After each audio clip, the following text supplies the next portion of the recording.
Hi, welcome to our channel. Today's story is Emma and the Giggleberries. This is an original story by us. One sunny morning in Mapletown, Emma was helping Grandma pick berries from the garden. "These are normal berries," Emma said. "Nothing exciting ever happens." Just then, Milo popped up from behind a bush.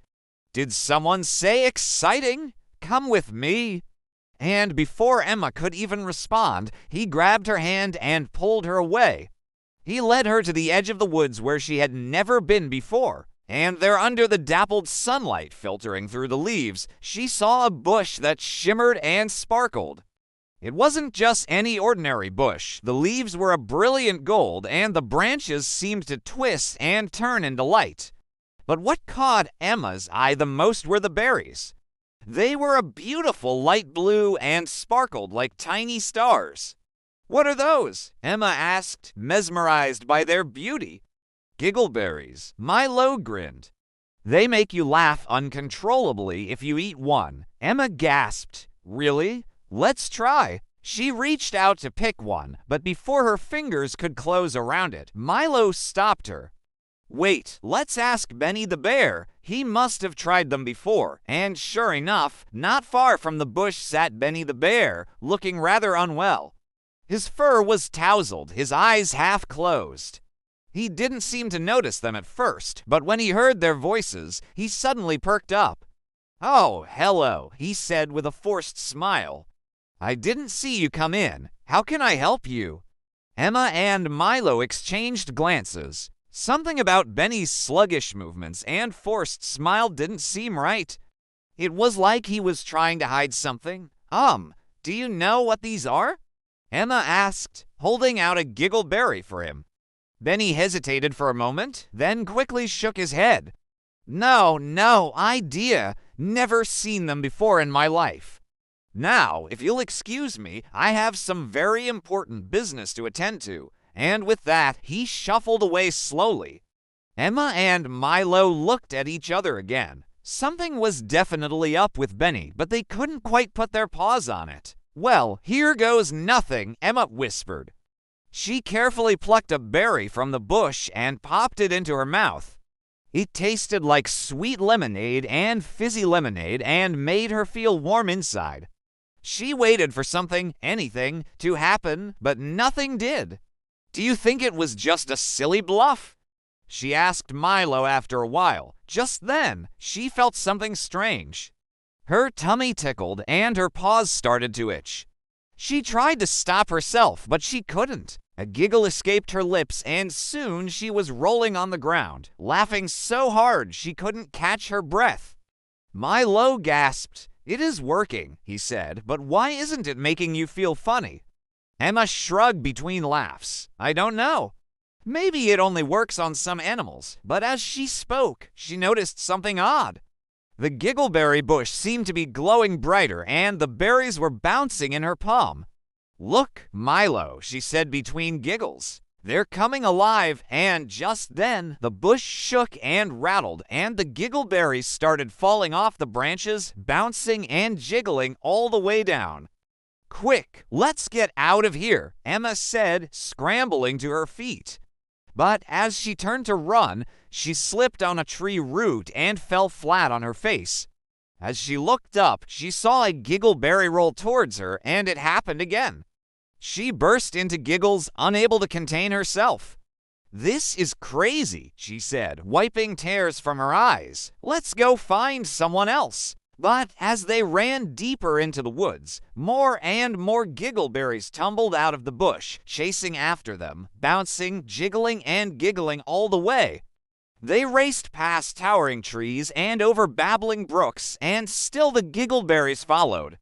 Finally, Emma and Milo stumbled upon Grandpa's workshop. Maybe he would know what to do.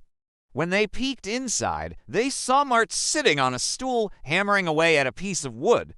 "Grandpa, we need your help," Emma called out.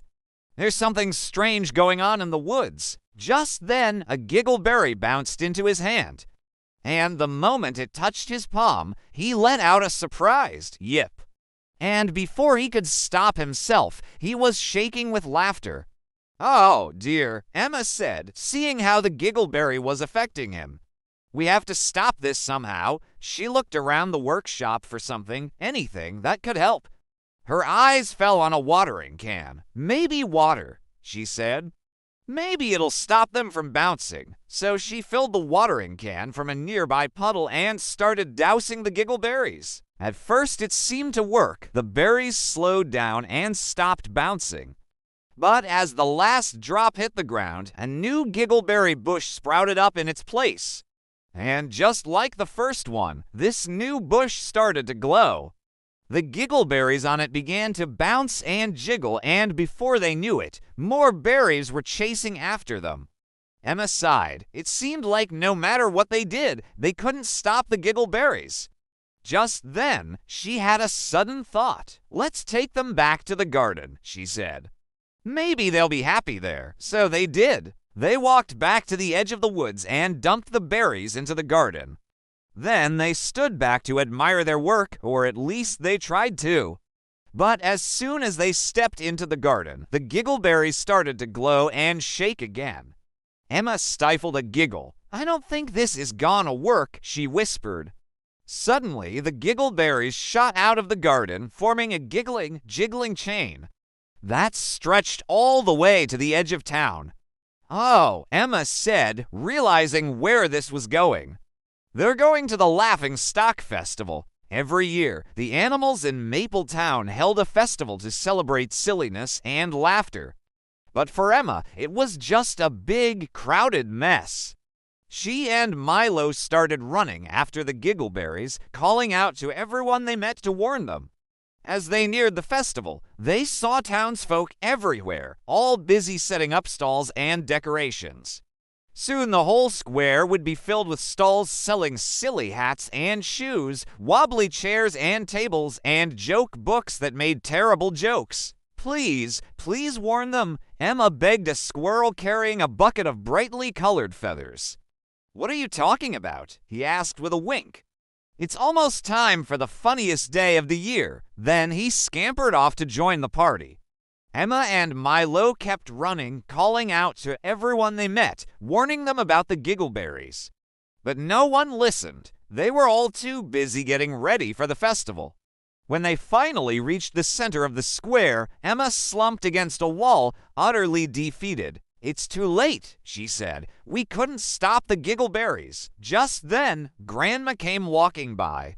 What's wrong, dear? She asked, noticing how upset Emma was.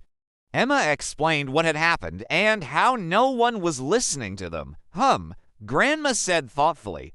I think I know how to help. She took Emma and Milo's hands and led them to a nearby table. On it sat a basket filled with shiny objects. Can you guess what these are? She asked. Emma looked at the trinkets. Are these the special Mapletown stars? Her grandpa always carried a basket of them whenever he traveled, sprinkling a little bit of magic wherever he went. That's right, Grandma said. They might be just what we need. She handed Emma a handful of the stars and told her to sprinkle them along the path leading to the festival grounds. Emma sprinkled them down, and they glowed and sparkled in the sunlight. Then she handed the basket to Milo, who did the same thing. As the last star landed, the sky suddenly lit up with the brightest colors and music filled the air. The animals gasped in awe as the music drew them to the path. A few minutes later, Emma and Milo joined them. As they walked together, she noticed that everyone seemed calmer now. Their laughter had turned into smiles, and they seemed much more relaxed. When they arrived at the square, Emma and Milo looked at each other and smiled. They had saved the day. Emma helped set up the stalls with the others, and soon the festival was in full swing. Later that day, as Emma sat on a nearby tree stump watching the festivities, she realized that maybe, just maybe, some excitement had come to Mapletown after all.